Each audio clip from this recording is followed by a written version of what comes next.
Hello good morning Vijayawada. మన ఏపీలో ఎండలు భారీగా ఉన్నాయండి. మనకు విజయవాడలో అయితే 40 డిగ్రీ టెంపరేచర్ ఉందండి. మనం బయటకు వచ్చి 2 నిమిషాలు నిలబడ్డామంటే మనకు పైనుంచి కింది వరకు తడిసిపోతామండి బట్టలు. అలాగే ఇన్నర్ కూడా మనకు తడిసిపోతుందండి. దానిలో డోకా అయితే లేదు.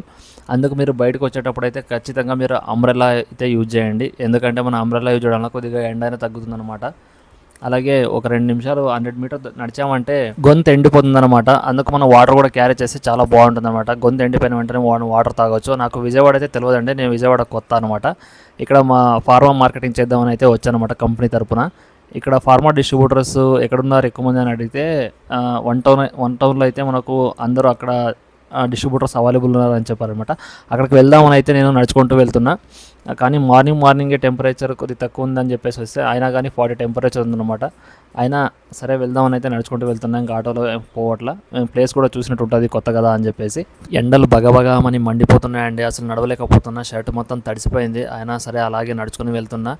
ఇంకా ఈ రోడ్ అయితే నియర్ బస్ స్టాప్ అనమాట. ఈ రోడ్ పేరు తెలియదు. నియర్ బస్ స్టాప్ దగ్గరికి వెళ్ళేసి మన రైట్ తీసుకున్నట్టయితే మనకు రైల్వే స్టేషన్ రోడ్డు, దాని తర్వాత వన్ టౌన్ వచ్చేస్తుంది అనమాట. అందువల్ల ఇంకా వెళ్తున్నా. ఇంకా కొద్ది దూరం ఉంది. అక్కడికి వెళ్ళేసి కొద్దిగా ఒకసారి చూడాలి ఇంకా ఎంత దూరం ఉందో ఏంటి అనేది. ఆ మ్యాప్లో అయితే ఇంకా 1 కిలోమీటర్ అయితే చూపిస్తుంది. ఇంక దగ్గర అయితే వచ్చేసాను అనమాట. ఏదో క్లాక్ టవర్ ఉందన్నమాట.